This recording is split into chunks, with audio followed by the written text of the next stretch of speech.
तो भैया उत्तर प्रदेश के बरेली जिले की बिथरी चैनपुर सीट से विधायक राजेश मिश्रा उर्फ पप्पू भरतौल, ये ओहदा अब पुराना हो गया है। पूर्व विधायक हो चुके राजेश मिश्रा उर्फ पप्पू भरतौल इस बार 12वीं की परीक्षा में पास हो गए हैं। इम्तिहान में एक सब्जेक्ट में डिस्टिंक्शन मिल गया है।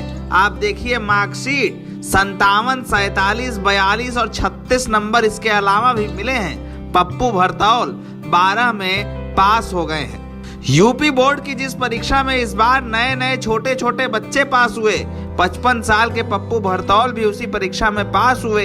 वही पप्पू भरतौल जिनका बरेली की सियासत में सिक्का चलता था, खुद विधायक रह चुके हैं। उत्तर प्रदेश की विधानसभा में मजबूत पकड़ और ब्राह्मणों के बड़े नेता रहे हैं। इस बार वो यूपी बोर्ड की परीक्षा में पास होने वाले स्टूडेंट भी हैं। पप्पू भरतौल ने इस साल परीक्षा दी थी।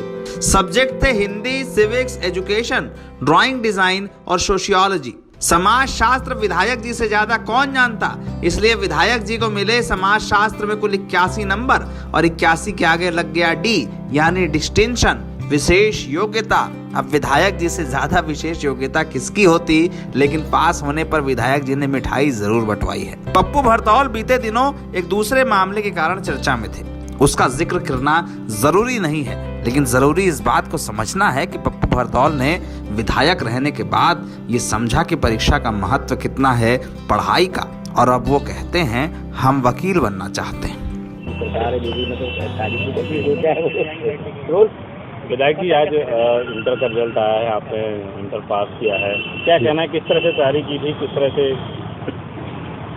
तैयारी तो पढ़ाई से ही होगी, ऐसे कैसे होगी बगैर पढ़ाई तो? ये तो देखो योगी जी की सरकार है, भारतीय जनता पार्टी की, इसमें नकल तो हो नहीं पाएगी। तो जब नकल नहीं हो पाएगी तो आदमी को पढ़ने पड़ा, वो पढ़ा हो तो पास हो, जो नहीं पढ़ागा तो कैसे पास हो जाएगा? आज रिजल्ट आया है आपका, क्या कितने मार्क्स आए हैं, क्या कुछ? मार्क्स क्या, मुझे 3 विषय की कॉपी दोबारा जचवानी पड़ी, बाकी 2 विषय से मैं संतुष्ट हूँ कि मेरे नंबर ठीक आए।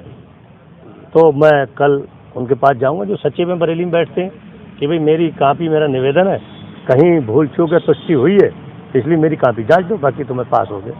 परीक्षा से पहले लगातार स्टडी का प्लान बनाया हुआ, कितने घंटे? हाँ, परीक्षा से पहले कोई नहीं, हम तो नेता आदमी है, जनता पीछा कहाँ छोड़ती है। तो हम रात को 12, साढ़े 12 बजे के बाद 2 घंटे पढ़ते थे, 2:30 बजे तक, सुबह जल्दी उठ के 2-2.5 घंटे पढ़ते थे, फिर पेपर देने चले जाते थे। अब पढ़ाई का क्या मतलब, इस समय ऐसा क्यों सोचा आपने कि पढ़ाई की जाए आगे? पढ़ाई के बारे में पहले भी हमने आपको बताया, पढ़ाई के इसलिए कि हमको वकालत करनी है। गरीब लोग जो के पास इतने पैसे नहीं कि वो मुकदमा लड़ पाए, तो उनके फ्री मुकदमे लड़ेंगे, फ्री मुकदमे लड़ेंगे तभी उनको बेचारों को न्याय मिल पाएगा। अब जिसके पास पैसा नहीं है देने को तो क्या करेंगे बेचारे?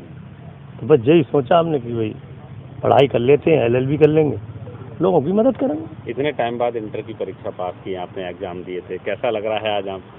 नहीं, अभी तक तो आप एक जनप्रतिनिधि थे और अब एक छात्र ग्रुप में परीक्षा दे, अच्छा लग रहा है। बच्चों को मैंने प्रोत्साहन किया, मैंने कहा पढ़ाई की और राजनीति कोई उम्र नहीं होती, ये बस करना पड़ता है इसमें, अगर नहीं करोगे तो कैसे काम चलेगा। बच्चों ने भी हंसी खुशी पेपर दिए, और देखिए भारतीय जनता पार्टी की सरकार है योगी जी की, नकल तो असंभव था, क्योंकि एक क्लास में 5-5, 6-6 टीचर थे और तमाम जांच करने वाले लोग क्लास में आते रहते थे। हर मुझे लगता है आधे घंटे में कोई ना कोई टीम आती रहती थी। तो लिखने वाले लिख रहे हैं, लगातार लिख रहे हैं अपने। आज उसका रिजल्ट आया और आपने देखा है कि बड़ी संख्या में छात्र पास हुए। मैं तो प्रदेश के सभी छात्रों को और भारतीय जनता पार्टी सरकार को और योगी जी को बधाई देता हूं कि बच्चे पास हुए बड़ी संख्या में और नकल विहीन परीक्षा हुई। पप्पू भरतौल पश्चिमी उत्तर प्रदेश में ब्राह्मणों के एक बड़े नेता के रूप में जाने जाते हैं। वो राजनीतिक दलों में एक मजबूत पैठ रखते हैं और समाज में भी। शायद इसीलिए समाज शास्त्र में उनके इतने अच्छे नंबर भी हैं। लेकिन नेताओं का इस तरह से परीक्षा पास करना अक्सर खबर ही बनता है।